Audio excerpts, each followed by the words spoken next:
Bonjour à toutes et à tous. Afrique des libertés, je vous salue. Excellent début de semaine. En ce 17 avril 2023, je voudrais partager avec vous un petit moment de lecture d'un extrait de ce joli petit livre du philosophe Alain de Benoist. Alain de Benoist qui a écrit un livre intitulé « Qu'est-ce que l'idéologie du même ?» Je voudrais vous lire un petit extrait de ce livre et donner un commentaire qui pourrait inspirer pas mal d'entre nous en lutte pour l'émancipation totale de l'Afrique. Je vous salue et je vous remercie de partager massivement ce petit moment de lecture matinale. Il est 11h08, là au cœur des oliviers, au cœur d'une nature belle, une nature inondée de soleil. Eh bien, ce matin, à l'heure du petit déjeuner, en général, je nourris le corps et je nourris également l'esprit. J'ai vraiment parcouru avec beaucoup de bonheur ce petit livre de Alain de Benoist, philosophe français, intitulé « Qu'est-ce que l'idéologie du même ?» Et je voudrais en tirer quelques leçons pour l'Afrique des libertés à chaud ce matin. Je vous salue. Portez-vous bien et partagez ce direct qui sera retéléchargé plus tard sur notre chaîne YouTube Franklin Nyamsi-Wa Cameroun, l'Afrique des libertés. Voilà. Alors, en fait, qu'est-ce que c'est que l'idéologie du même? Qu'est-ce que le philosophe Alain de Benoist appelle l'idéologie du même? Il s'agit de cette conception typique de l'élite occidentale selon laquelle la planète tout entière doit se soumettre à la conception de la politique, à la conception du bien et du mal, à la conception du vrai et du faux, à la conception de ce qui est beau et de ce qui est laid, à la conception du juste et de l'injuste, qui émane de l'histoire politique de l'Occident, c'est-à-dire, en fait, à la conception de la démocratie et des droits de l'homme, qui bien souvent est utilisée par l'élite politique occidentale pour justifier sa barbarie à travers le monde. Le philosophe Alain de Benoist s'intéresse au mécanisme profond de cette manière que l'élite politique occidentale a de croire que le monde entier doit être à ses pieds. Alain de Benoist essaye d'identifier cette manière occidentale de penser le rapport au monde à travers la notion de l'idéologie du même, c'est-à-dire la tendance à nier systématiquement le droit à une différence qui ne se soumette pas à l'identité occidentale. En effet, vous allez observer que l'élite politique occidentale s'accommode des pires régimes politiques à travers le monde dès lors que ces régimes politiques servent les intérêts de l'Occident. Alors que cette élite proclame d'un côté la démocratie, l'état de droit, les droits humains, eh bien, chaque fois que cette élite est en relation avec un régime politique qui piétine la démocratie, l'état de droit, les droits humains, mais qui permet le pillage sans fin des ressources naturelles, du pétrole, du gaz, de l'or, du manganèse, du coltan, du cobalt, du cuivre, de l'uranium. Chaque fois que cette élite d'un pays lointain de l'Occident accepte que les multinationales occidentales se servent abondamment, eh bien, l'élite politique occidentale, pourtant encline à proclamer la démocratie, l'état de droit et les droits de l'homme, s'accommode de ces régimes.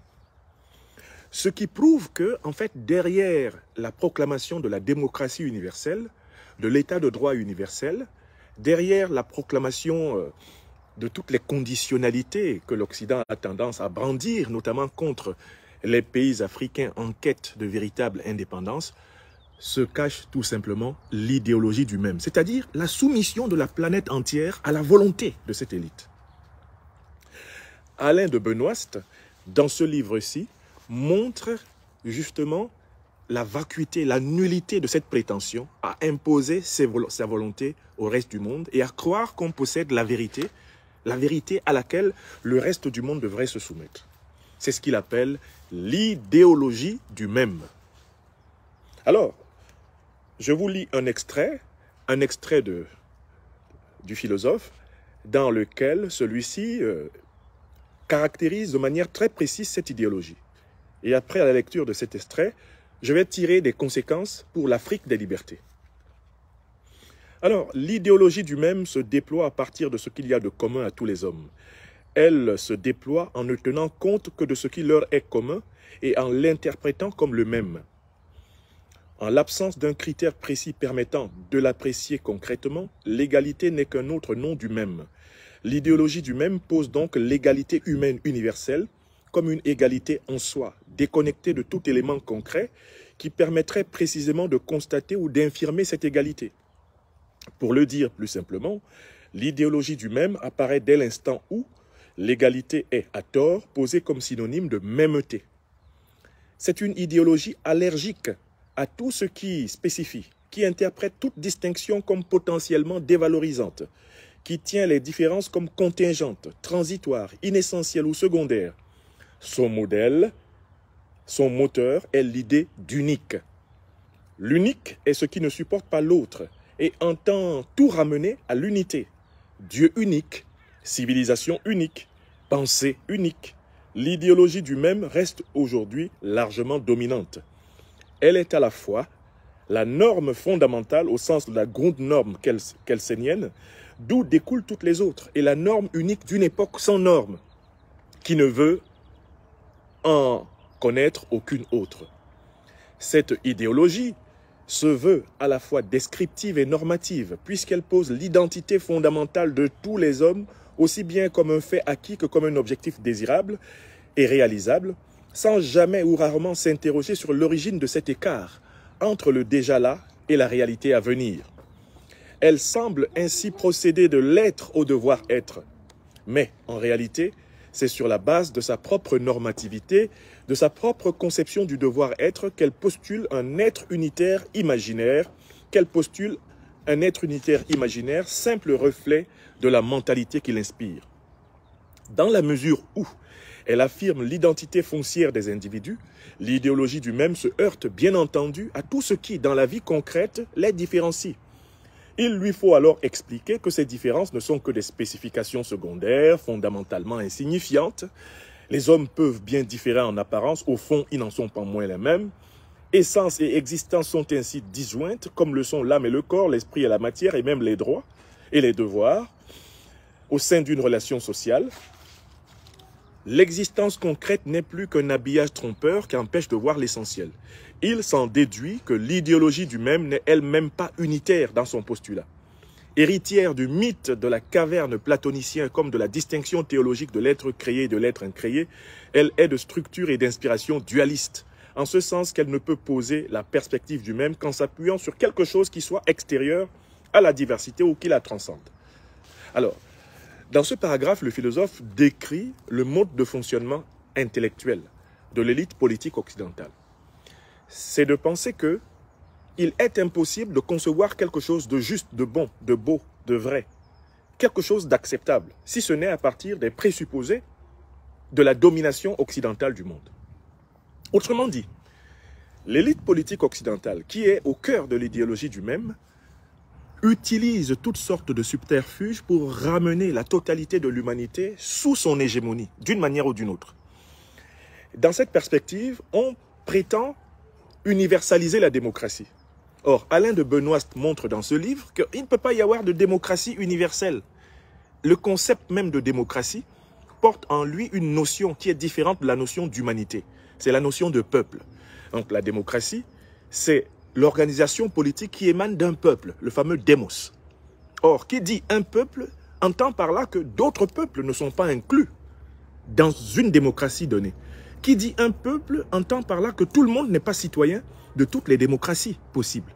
Car le principe démocratique, c'est le principe de l'organisation d'une manière différente d'un peuple qui décide de se doter d'institutions qui soient l'expression de sa propre souveraineté. Donc, que montre Alain de Benoist?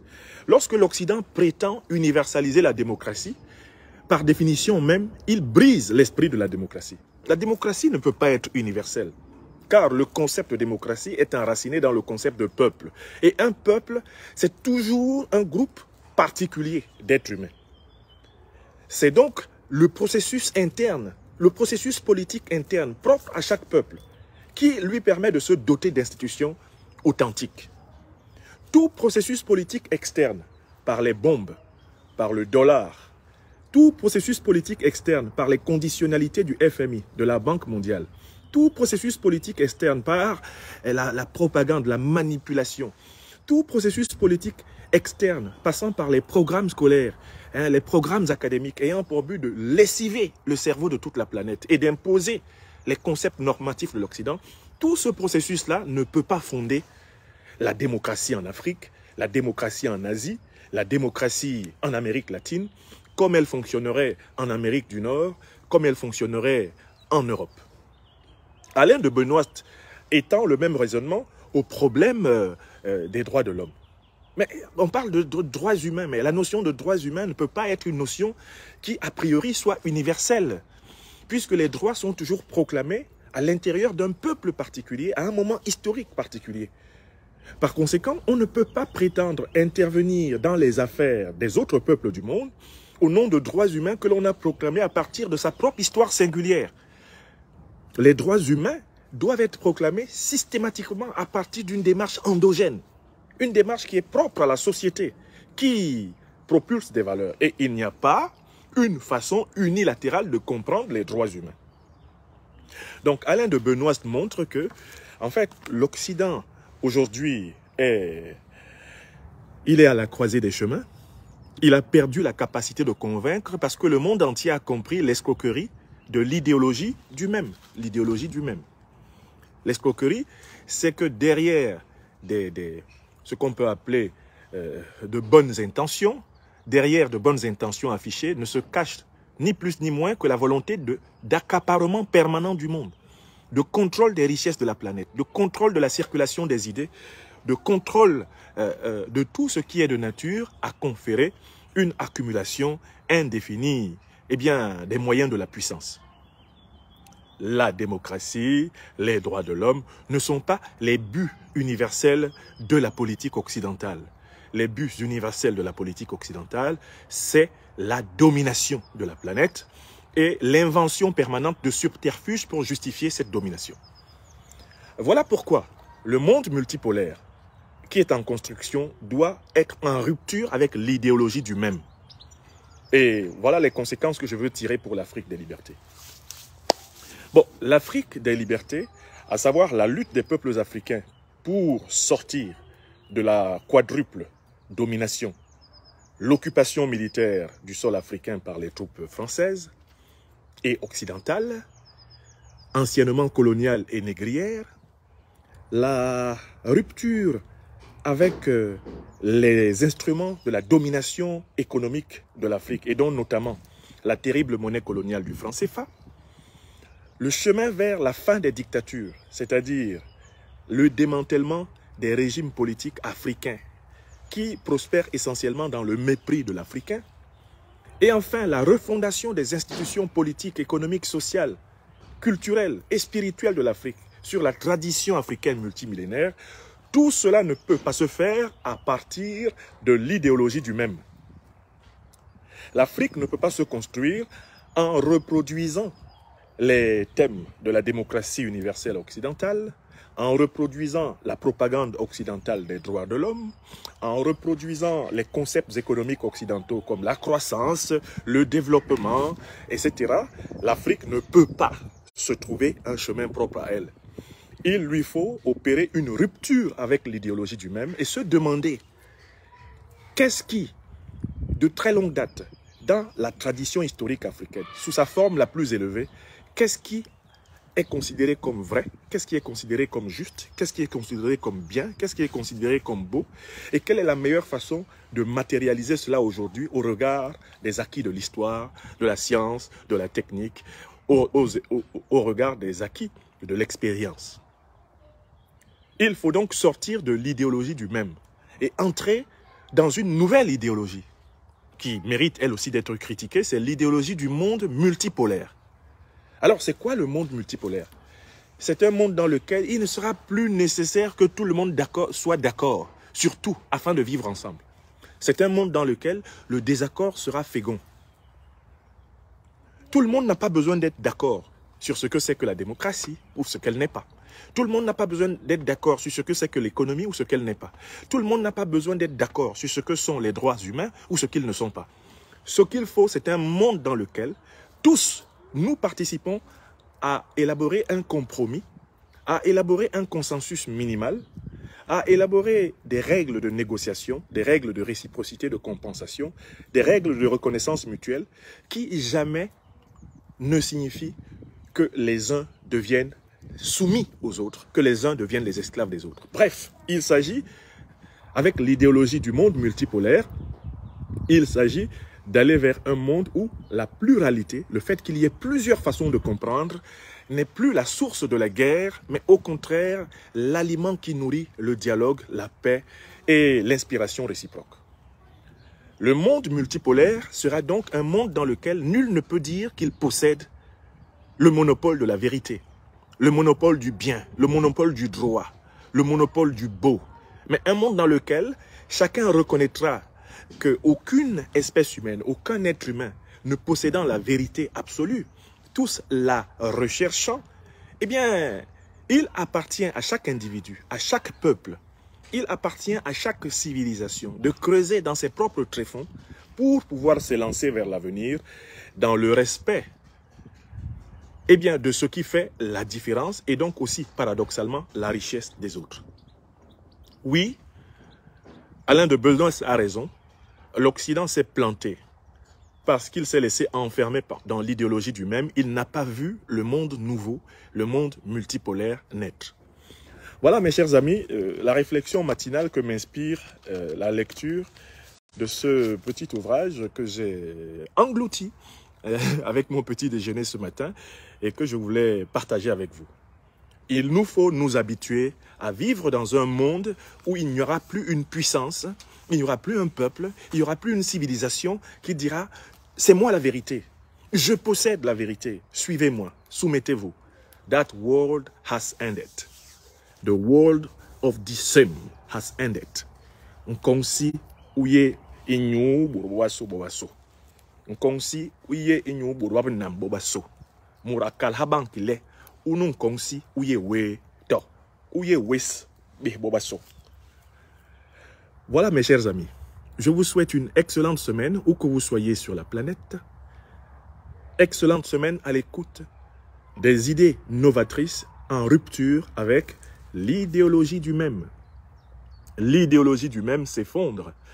Elle s'effondre avec le dollar, elle s'effondre avec l'OTAN, elle s'effondre avec la démocratie à la bombe, la démocratie au bombardement atomique. L'idéologie du même s'effondre avec la naissance du monde multipolaire. Elle s'effondre avec des gens comme le président Lula du Brésil qui dit que certains soirs, au moment de se coucher, il se demande « Mais pourquoi pendant longtemps a-t-on imposé à toute la planète pour acheter ou pour vendre d'utiliser le dollar ?»